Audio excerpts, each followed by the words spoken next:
Nanti kalau sudah punya sistem produksinya, tinggal kita tentukan teknik pencarian apa yang akan kita lakukan untuk bisa memilih suatu jadi suatu step by step-nya, langkah-langkahnya, aturan produksi mana yang akan kita pilih, step mana yang akan kita pilih, sampai bisa mencapai step tujuan kita.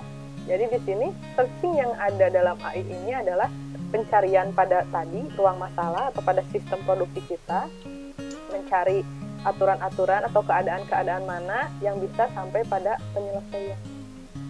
Nah, semua pencarian yang ada di AI itu yang harus diperhatikan adalah pertama, harus ada solusinya. Jangan sampai ada keadaan yang tidak mencapai solusi. Terus juga waktunya, jangan terlalu lama prosesnya. Karena kalau terlalu lama, itu kan kalau sampai alat itu prosesnya terlalu lama melebihi dari proses kerja manusia, maka alat ini tidak akan digunakan.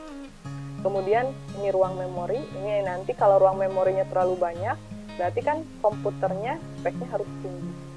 Komputer dengan spek tinggi, maka biaya yang dikeluarkan tinggi. Sehingga memang usahakanlah teknik pencariannya yang bisa lebih hemat memori. Kemudian harus bisa mencapai solusi terbaik. Oke, kita akan lihat satu persatu ya teknik pencariannya. Nah, si teknik pencarian itu ada dua jenis pencarian teman-teman ya. Ada yang sifatnya uninformed, ada yang sifatnya informed. Ini disebut dengan blind search, yang ini disebut dengan heuristic search. Blind search ini karena memang kita tidak dikasih informasi tambahan.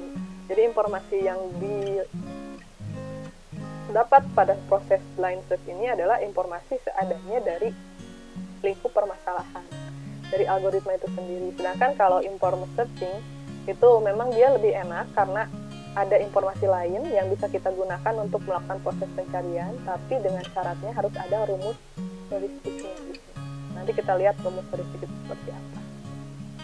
Nah, kita akan masuk dulu ke teknik yang pertama, yaitu adalah jenis pencarian yang tanpa menggunakan informasi. Jadi di sini kita hanya dikasih definisi dari suatu algoritma saja. Tidak ada informasi tambahan di luar dari definisi permasalahan. Jadi kita hanya dikasih titik-titik, biasanya contohnya keadaan awalnya di sini A, ibaratnya keadaan akhirnya di sini adalah M. Nanti bagaimana cara kita melakukan proses pencarian? Nah, itu kita akan melakukan proses penelusuran dari setiap step, sampai nanti kita bisa mencapai M. Jadi, karena disebutnya blind, kita nggak tahu posisi M itu di mana, maka kita harus mencari secara menyeluruh. Kita bikin perjalanan untuk mengeksplor setiap step.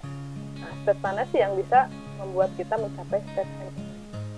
Nah, karena blind, maka nanti prosesnya memang pasti akan ada proses yang mencari sampai titik terjauh, mungkin baru sampai kita berapa menit kemudian sampai ke titik yang kita tuju.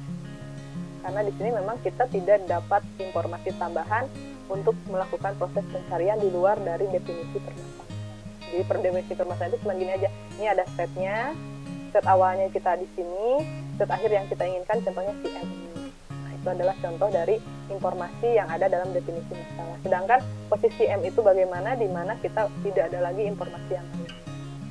Contoh-contoh dari blind search ini ada bird first search atau BFS, ada deep first search, DFS, DFS, ada uniform course, UCS, ada deep limited search, dan ada iterative deepening depth search, ada directional search. Nah, nanti akan saya bahas itu adalah yang BVS, DPS, terus ada DPS sama UCS. Itu yang akan kita bahas di hari ini.